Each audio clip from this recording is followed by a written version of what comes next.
Shorten Tamil Senior Grade, February 2020. Get ready for the dictation. 10 seconds, 5 seconds. Get ready. Start. நண்பர்களே, நாட்டில் இன்றுள்ள முக்கியமான பிரச்சனைக்கு ஒரு நல்ல தீர்வு காண என்னை அழைத்து கைத்தறி விழாவில் பங்கு பெற செய்ததற்கு நன்றியினை தெரிவித்துக் கொள்கிறேன். கைத்தறி என்று நான் சொல்லும்போது அது லட்சக்கணக்கான குடும்பங்களின் வாழ்க்கையை, அவர்களின் எதிர்காலத்தை உள்ளடக்கியது ஆகும். கைத்தறி நெசவாளர்களுக்கு நிம்மதி ஏற்படவும் அவர்களுடைய சிக்கல்களை தீர்க்கவும் இத்தகைய கண்காட்சிகள் நடைபெறுகின்றன. கைத்தறி தொழிலில் ஈடுபட்டுள்ளவர்கள் வாழ்வாங்கு வாழ மக்கள் அனைவரும் ஆதரவு அளித்திட வேண்டும். கைத்தறி தொழிலில் ஈடுபட்டுள்ளவர்கள் எத்தகைய தியாகங்களை செய்கிறார்கள் என்பதையும் நாம் எண்ணி பார்க்க மறந்துவிடக் கூடாது. வெளிநாட்டினரும் நமது நாட்டில் இருப்பவர்களும் கைத்தறி துணிகளை வாங்கி நெசவாளர் பெருங்குடி மக்களுக்கு ஆதரவு அளித்து வருகின்றனர். அவர்களுடைய இந்த நேரத்தில் நன்றியினை தெரிவித்துக் கொள்கிறேன். கைத்தறி நெசவாளர்கள் கடமையாற்றுவதை பாராட்டுவதை விட அவர்களை வாழ வைக்கும் நல்ல எண்ணம் ஏற்பட்டு இருப்பதற்காகத்தான் நான் இதை குறிப்பிடுகிறேன். இந்த நல்ல எண்ணத்தின் அடிப்படையில் ஒவ்வொருவரும் செயல்பட்டால் கைத்தறி தொழிலில் ஈடுபட்டிருப்பவர்களின் வாழ்க்கையில் துன்பங்களோ தொல்லைகளோ ஏற்படாது.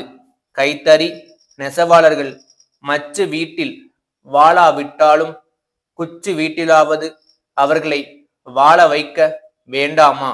அவர்கள் துணிகளை நெய்யும் போது ஒரு இலை அருந்து விட்டாலும் அதை சரிபடுத்த எவ்வளவு கஷ்டப்படுகிறார்கள் என்பது நேரில் பார்ப்பவர்களுக்குத்தான் தெரியும்.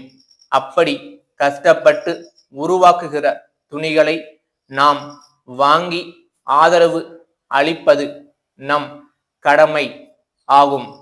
துணி வாங்க நாம் கொடுக்கிற பணத்தால் பயன் அடைபவர்கள் யார் என்பதை நாம் எண்ணி பார்க்க வேண்டும். சுதந்திர போராட்ட காலத்தில் மகாத்மா காந்தி ஒரு தத்துவத்தை சொன்னார். நம் நாட்டின் பொருளாதாரம் வெள்ளையர்களால் சுரண்டப்படுகிறது என்பதற்கு உதாரணமாக அதை குறிப்பிட்டார். அதாவது அவர்கள் நமது நாட்டில் உற்பத்தியாகும் பஞ்சை வெளி நாட்டிற்கு எடுத்து சென்று அங்கே ஆலைகளில் நூற்று துணியாக்கி திரும்ப நமது நாட்டிற்கு துணியை கொண்டு வந்து நம்மிடமே விற்று கொள்ளை லாபம் சம்பாதிக்கிறார்கள். ஆகையால் நாமே பஞ்சை நூலாக்கி கைத்தறி மூலம் துணி நெய்து ஆடை தயாரித்து கொள்வோம் என்ற தத்துவத்தை மக்களுக்கு எடுத்துரைத்தார். அமரர் பேரறிஞர் அண்ணா அவர்களும் கைத்தறி தொழிலுக்கு முன்னுரிமை அளித்தார்கள் என்பதோடு கைத்தறி நெசவாளர்களுக்கு வாழ்வு அளிக்க வேண்டும் என்பதில் தீவிரம் காட்டினார்கள் என்பதை சுட்டிக்காட்ட விரும்புகிறேன். நாம் தர்மம் செய்கிறோம் என்றால் அந்த தர்மம் எதற்கு பயன்படுகிறது என்பதை பார்க்க வேண்டும். ஒரு பள்ளி மாணவனுக்கு படிப்பதற்கு பணம் கொடுத்து உதவுகிறோம் என்றால் அது தர்மம். அந்த மாணவன் படித்து பட்டம் பெற்று தன்னை போல பலரை உருவாக்க காரணமாக இருப்பான். நாம் செய்கிற தர்மம் எதற்கு பயன்படுகிறது என்று பார்க்க வேண்டியது மிக அவசியம். நாம் கொடுக்கிற காசில் கள்ளக்கோல் வாங்கினால் அது தர்மம் அல்ல. கருவூல கணக்கு இயக்குனர், சென்னை அவர்கள் செயலாளர், நிதித்துறை, சென்னை அவர்களுக்கு எழுதும் கடிதம். ஐயா, சார் நிலை பணியாளர்களுக்கான கணக்கு தேர்வுக்கான பயிற்சி வகுப்புகள் வரும் மே மாதம் 1 தேதி ஆரம்பிக்கப்படும். ஆதலால் இம்மாதம் 1 வாரத்திற்குள் உங்கள் துறையிலிருந்து அவ்வகுப்புகளில் சேர விரும்புவோருடைய பட்டியலையும் மனுக்களையும் சென்னை சம்பள கணக்காயருக்கு அனுப்பி வைக்குமாறு கேட்டுக்கொள்கிறேன். வகுப்புகளுக்கு வருகை தருவது கட்டாயம் என்று வகுப்பில் சேர விரும்புவோருக்கு தெரிவிக்க வேண்டும்.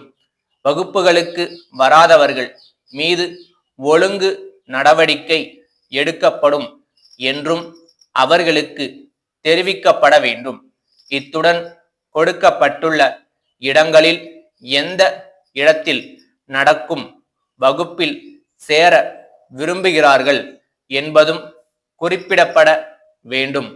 உங்கள் துறையிலிருந்து அனுப்பப்படும் மனுக்கள் எல்லாவற்றையும் ஒன்றாக சேர்த்து அனுப்பவும். மனுக்கள் அனுப்புவதற்கான கடைசி நாள் இம்மாதம் 7ஆம் தேதி ஆகும். வகுப்புகள் ஆரம்பிக்கப்படும் என்பதற்கான சரியான தேதி பின் சென்னை சம்பள கணக்காய் அலுவலரால் மனுதாரர்களுக்கு தெரிவிக்கப்படும். தங்கள் நம்பிக்கையுள்ள ஸ்டாப்.